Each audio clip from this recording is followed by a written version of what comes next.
Hey guys, and welcome to Universe Sandbox 2, and that noise in the background was just the game taking screenshots because I forgot to change the Fraps button, and this game takes screenshots on F9, so that's that. We're going to zoom into Earth, and first I want to find the moon. It should be around here somewhere. There she goes. We're doing a day a second, so the moon should travel around the Earth about once every 30 seconds. Now, watch this compared to the sun. See how the Earth's orbiting the sun, the moon's orbiting the Earth?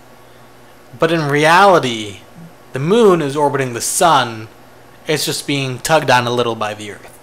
Even at this distance, the sun is the dominant force of gravity in the solar system. The moon couldn't give a rat's ass about Earth. Say Earth suddenly got shot off in the distance. The moon might get tugged along for a second, but as long as the Earth, had a lot of energy put into it and accelerated, the moon would not keep up. Eventually, it would just go back into a stable orbit around the sun, and it wouldn't even remember the Earth at all. So in the simulator, I kind of want to try it, but it keeps glitching out. Like, I don't know of any way to just send the Earth flying. I thought about just increasing its speed, but I'm not sure if I can. The total velocity of Earth. Let's see if I change that to 100 kilometers a second. Let's zoom out a little. This is going to be pretty dramatic for the moon. It's going to be losing its big brother. Or its parent, so to speak. The Earth did give birth to the moon. Holy crap! What happened here? Oh, did I do something to shoot the Earth out of orbit as it is? Look at that, total velocity. What did I do? Oh, I changed it to 100. When I clicked off, it automatically went to 100. That makes sense. Look at that, I told you, the moon doesn't give a rat's ass about the Earth. Oh, I really want to try that again, because I missed what happened. Alright. For the sake of it, we're going to load it up one more time. Oop, too fast. Where'd you go? Earth, hello Earth. Shh, there you are. Zoom in. Let's find the moon.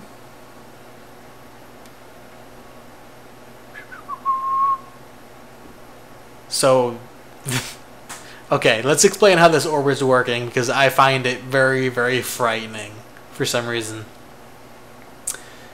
They're both orbiting the sun, which that orbit's harder to see, but it's going to be the same. This is kind of how the whole solar system works. This is what an orbit is. The moon, right here, is falling towards Earth. It's got an angular velocity, which means it's always going to miss. It's going to accelerate. It's going to come a little bit closer to Earth, and then it's going to come out here and slow down as gravity pulls it back. And eventually it's going to fall towards Earth again, but because of that angular momentum that isn't really changed by gravity as much, the moon is just going to constantly fall towards Earth. Like you normally see orbits in circles, it's not. It's long elliptical lines. It's basically fall towards Earth one way and fall back the other. That's what the orbit is. So when you look up at the sky at night, just look at the moon and know that it is falling towards Earth. It's not circling. It's not in a magical threaded line. It's falling towards Earth. That's what the moon is doing. Enjoy your sleep tonight. So, okay. Hey, I'm glad to see changing the velocity of Earth worked. Let's see if I can change it in the orbit, because maybe because I was facing another way, the velocity got kicked that way. So let's see. We already know the moon isn't affected. Let's change the velocity of Earth by 100 again. Find the moon and go. Wow. The moon just disappeared. It traveled away so fast. Okay, we need to do that a little bit slower to see if the moon will follow at all. Let's go back. We don't care where the Earth happened. The moon is still in roughly the same orbits as Earth was. So even if the Earth gets pulled away slower than that, the moon was the sun's just too much.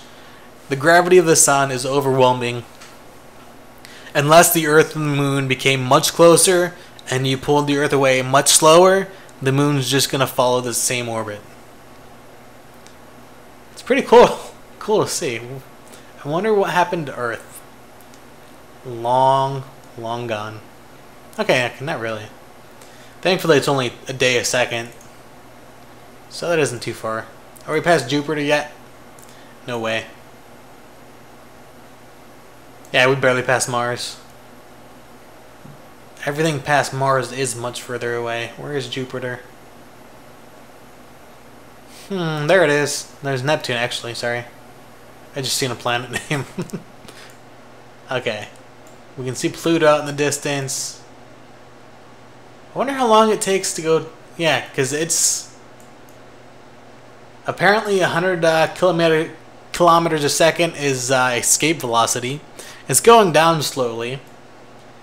But I think the escape velocity of the sun at that distance is much less than 100 kilometers a second. So I wonder, Earth will eventually slow down and maybe orbit the sun a bit beyond Pluto. But out there, the gravitational influence is lower. The Earth's going off in the wrong direction. I think it might actually escape the solar system eventually. That's sad. Let's take a look closer at Earth and know that we are all dead because I decided I wanted to see if we drag the moon along with us. Okay, so we've been gone, I can't really tell how long, but several months at least.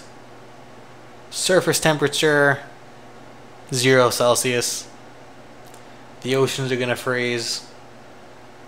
So apparently we'd last a few days, you know, some months, as we traveled away from the solar system. But at the same time, I think that change in velocity from, what was it, 30 kilometers a second to 100 would have crushed us. Yeah, we'd be dead.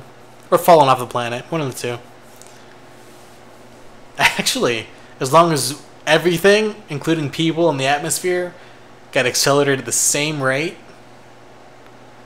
I still think, you know, that change of velocity would kill us.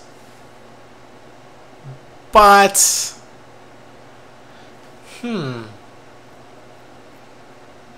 it's not like we'd be pushed back against anything. It'd be like feeling 1,000 Gs, but without being pushed into anything. Because the Earth would be accelerating at the same rate as we are.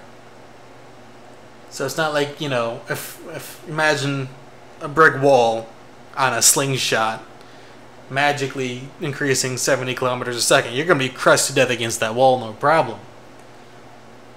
But every atom in your body suddenly moving that fast at the same time, and the wall behind you moving that fast at the same time, there's really no direct force on you. Like, there's an acceleration, there'd be a lot of gravity, so to speak. Just imagine falling into a black hole. Let's say you get the point to where you reach 1,000 times Earth's gravity. You're not hitting anything. It's not the fall that kills you. So could you really be accelerated 70 kilometers a second? So as long as it was done at the same rate for your whole body, like, there'd be no physical way to do this in real life. Except, yeah, like a magnetic field pushing a magnet. Every atom in that magnet is going to get shoved at the same rate. I think you would have survived, you know, just magically doing this. So yeah, everything probably would have survived as long as everything was accelerated at the same rate. But we'd all be freezing to death, so the oceans are freezing as we speak. That's sad. That would be a sight to see, though. We'd live for a few months. Until next time, guys, sleep well.